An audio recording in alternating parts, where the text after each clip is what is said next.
There's a very famous problem with the first pasuk of the Torah reading this morning.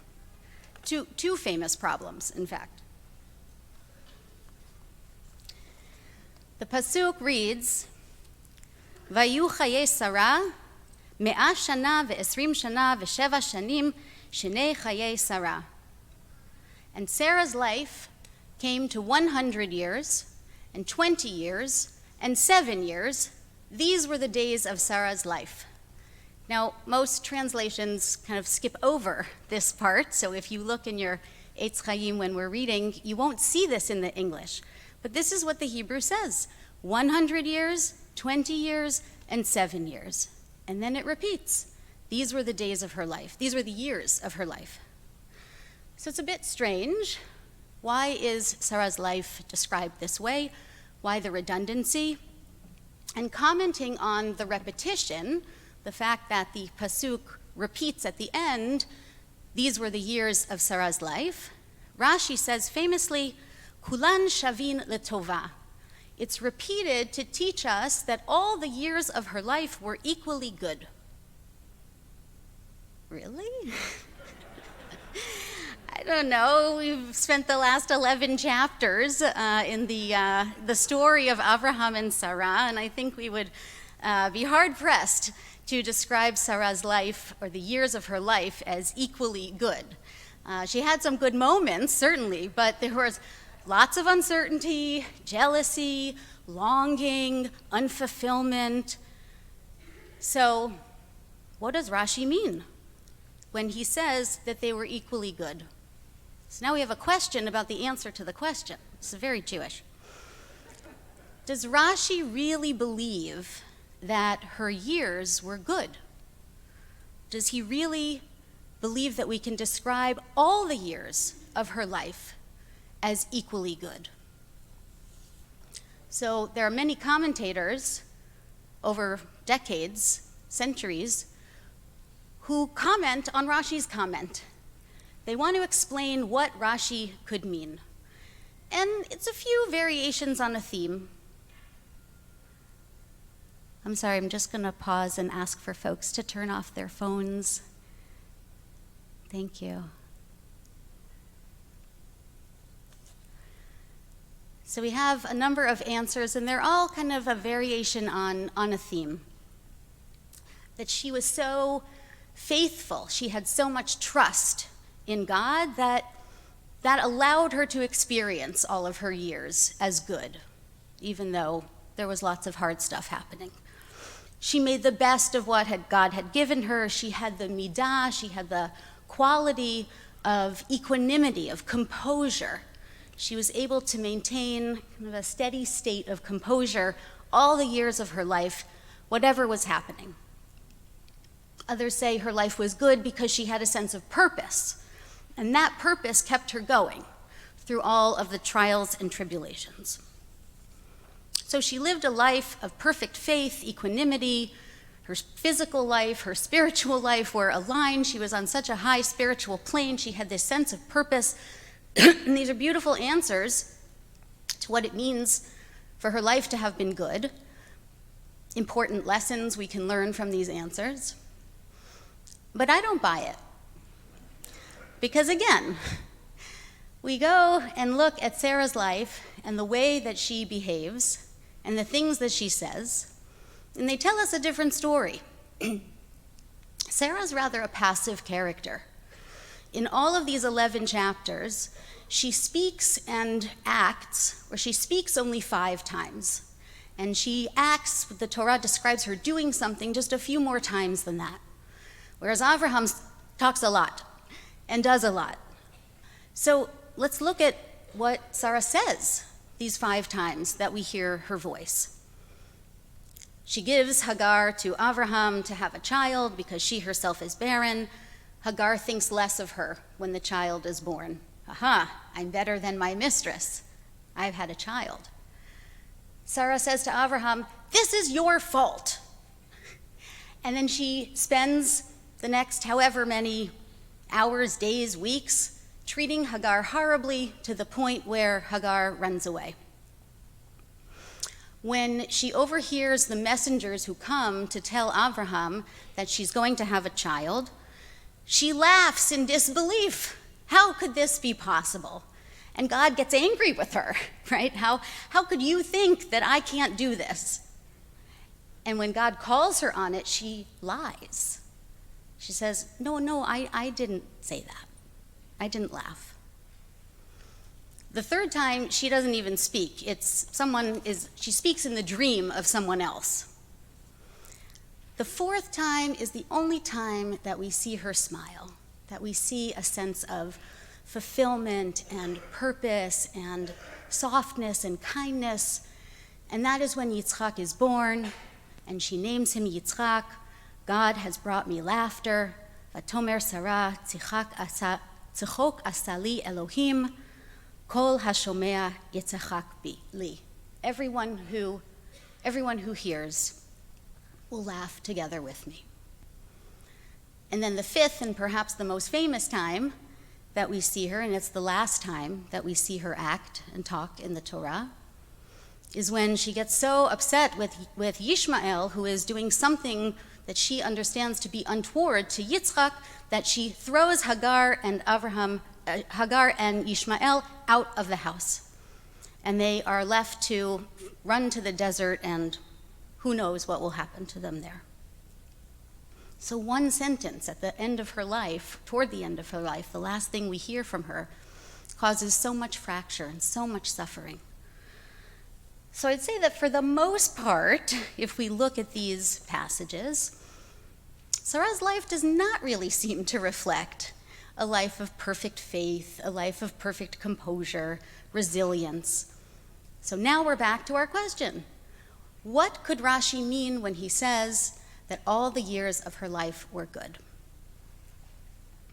So I want to answer this question by way of a rather bizarre, cryptic midrash, also on this week's Torah portion. We're going to kind of unpack it together. This is from Breshit Rabbah. Rabbi Akiva Hayei yoshev v'doresh. Rabbi Akiva was sitting and teaching, expounding Torah. V'hatzibur mitnamnem. The audience, not his students, the audience, tzibur, the public audience, they were nodding off. They were starting to fall asleep. He sought to rouse them. He asked, why was Esther seen fit to reign over 127 provinces? The explanation is, let Esther, who was the granddaughter of Sarah, who lived 127 years, come and reign over 127 provinces. I don't know. I think this midrash raises more questions than it answers. What's the connection between Sarah and Esther? Who talks while the rabbi is speaking? Who falls asleep while the rabbi is talking? Wake up. But why were they falling asleep? Why were the people, the audience, the public falling asleep? And why was it this teaching that Rabbi Akiva thought would be the teaching that would wake them up? So the connection between Sarah and Esther, which we see other commentators bring, is that we have the 127 and 127. The first verse of Megillat Esther tells us that Achashverosh reigned over 127 provinces, and Esther, becoming queen, eventually comes to rule over them as well. And so the Midrash is suggesting to us that the fact that Sarah's age is described in the strange way that it is, 100 years, 20 years, 30 years. Someone really wants to get through. The fact that the Torah is so deliberate and unusual in describing those 127 years, it's trying to tell us, go look at Megillat Esther. Go see the connection between these two stories or between these two characters. So what is that connection? What is that story? Why is Rabbi Akiva so intent on waking his audience up with that particular connection? So we have to understand and remember the context in which Rabbi Akiva is teaching.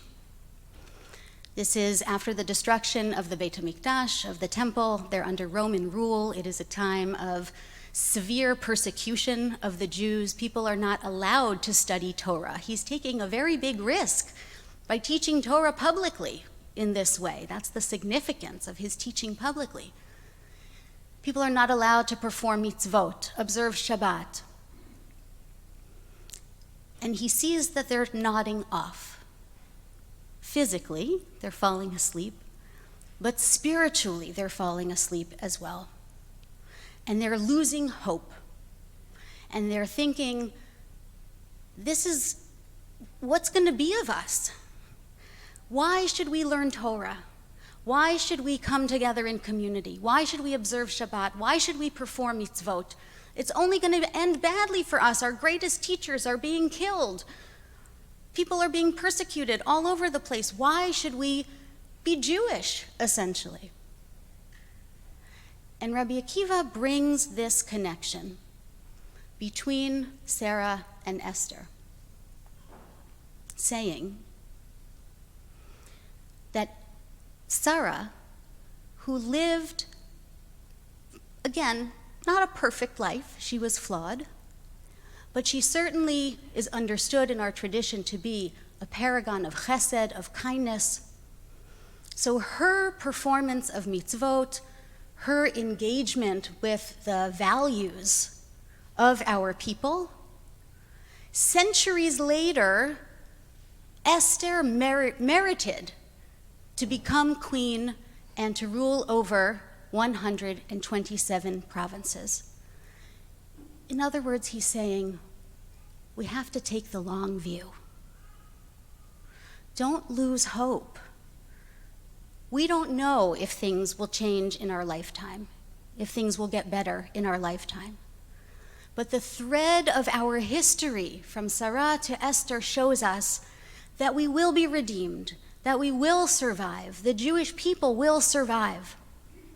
So don't stop doing mitzvot. Don't stop showing up to learn Torah. Don't stop showing up b'tzibur to care for one another as a community. Because we have to take the long view.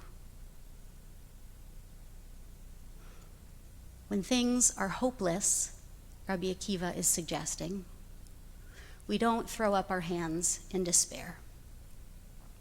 We say, we're going to keep showing up. We say, things might not get better in my lifetime, but they will get better.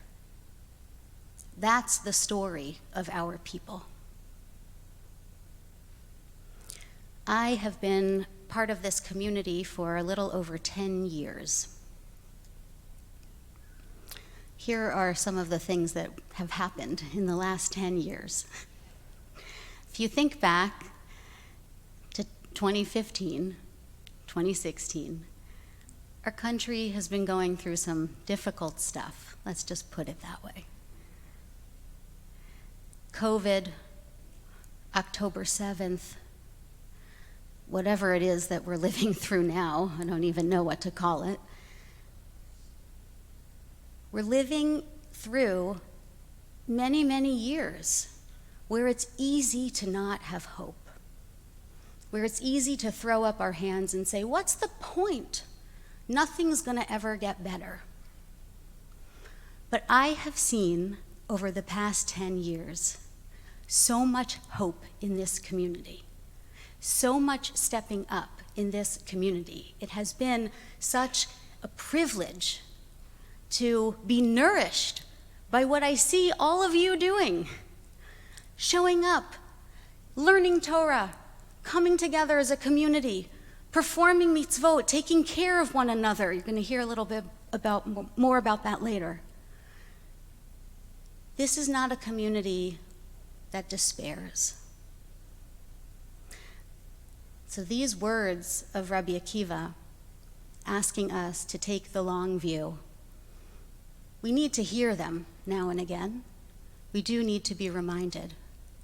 But we can also look to the ways in which we have not given up, the ways in which we've kept our hope alive, the ways in which we continue to perform mitzvot and learn and study and connect with God and connect with each other, and say we're going to keep doing that. And that is the message that I want to leave you with. Don't fall asleep. There's still a lot to do. Shabbat Shalom.